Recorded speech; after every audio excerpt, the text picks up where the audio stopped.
in Congress 2009, 2010, pushing to get single payer to be discussed in Congress, using every tool that we could think of. And we saw the same thing in Congress that you guys are seeing here, which is the games that people play.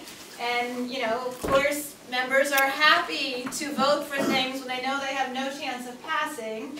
But when they actually, you know, have a chance, or you know, they don't want to compromise somebody, then they do play their little games of who gets to not vote for the legislation that they don't want to vote for. So it's you know, it's not too surprising really what was happening.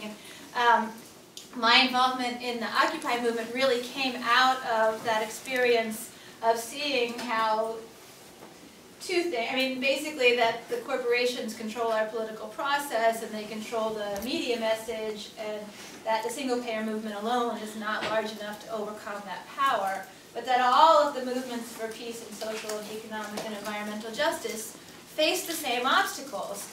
And our strength is if we come together. And my involvement in the Occupy movement also came because I was tired of symbolic actions. I'm tired of one-day protests or getting arrested and then getting released and going home. We're in a situation now where we face crises on so many levels, and there are solutions to all of these crises, and we're running out of time. We can't look to our leaders to solve our problems. We're going to have to start solving our problems, and we're going to have to act in more strategic ways and with more intention in our actions. So, I joined with Kevin and some others early in 2011, and we started organizing the occupation of Freedom Plaza in Washington, D.C. We called ourselves the October 2011 movement because at that time we were speaking with people in Egypt and people in Spain, and we were inspired by what was happening there, and they were using dates for their names. There was the April 6th revolutionaries and the May 15th. And since the Occupy movement has sprung up, we've started using Occupy Washington, D.C. because people were really confused, and they were like, well, are you Occupy or are you not Occupy? And we're like, well, we were Occupy from day one. So, because we did send us a solidarity statement to OWS as soon as they announced in July, and some of our organizers were active in their general assemblies as they were organizing their actions. So I wanted to share a little bit about kind of what's going on, what I've seen going on around single payer and healthcare in general, some of the things that we can do, and then Kevin's going to talk more about kind of we put a lot of thought, because we had 6 months to plan our occupation. We put a lot of thought into what we were doing and why, and how can we actually shift the power in this country. So Kevin will share some of that with you. So kind of, what can we do? Well, one thing that we see is that the Democrats basically take their base for granted.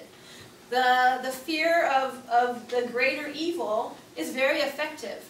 And we know that this election year, the same thing is going to happen. We're going to see this, you know, as we get closer to the election, there's going to be more and more people putting out there, well, you would never want to vote for a Republican because they'll just go to war and they'll cut health care. And, oh, wait, that's the Democrats. But anyway, so we have to be, we can't let them take us for granted. We're going to need to start withholding donations from them, you know, refusing to work on their campaigns, letting them know that we're not happy about the positions that they've taken. So that's one thing that we can do. And there's and kind of what we're thinking at this point is that this needs to be a long-term struggle. You know, if we're going to shift the power in this country, it's not going to happen in one election cycle. It took 40 years of a very concentrated effort to get us to the situation that we're in right now, and so we have to think long-term and look at the roots to change things. So each of us only has a certain number of resources, a certain number of certain number of hours, a certain amount of money. So where do we put those resources? We think right now those resources really need to go into movement building and into education, and not so much into electoral politics. As far as movement building goes, we're very inspired by the campaign that we saw in Vermont. And I think you guys had Vermont, have you had Vermont workers here?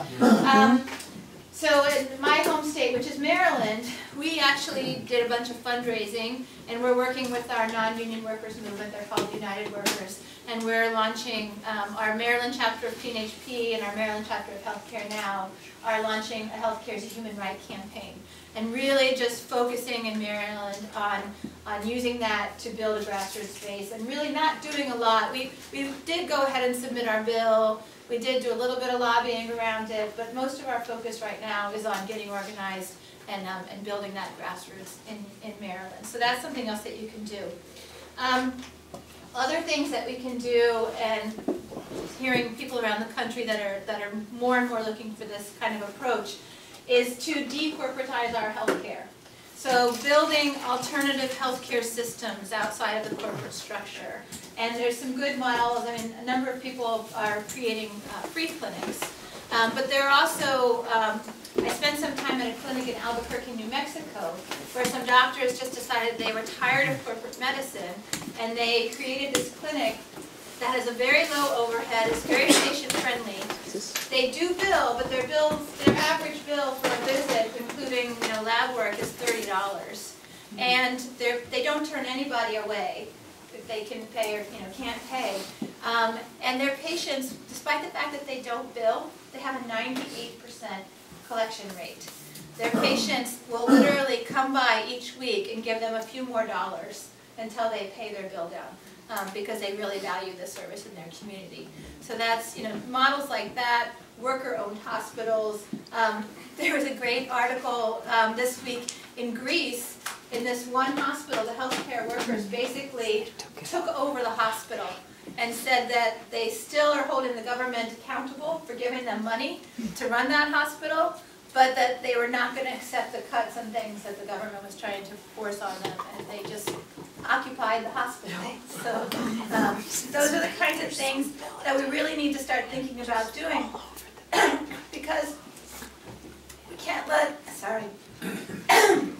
we can't let the situation in this country continue to decline. The level of suffering is just huge. And so we need to come together in our communities and find ways to address this level of human suffering. And we need to start thinking outside the box a little bit. And there's a group that came out of Occupy Wall Street, which is called Healthcare for the 99%. And so far, I think the only working group on that is in New York. Oh, thank you so much. Is in New York.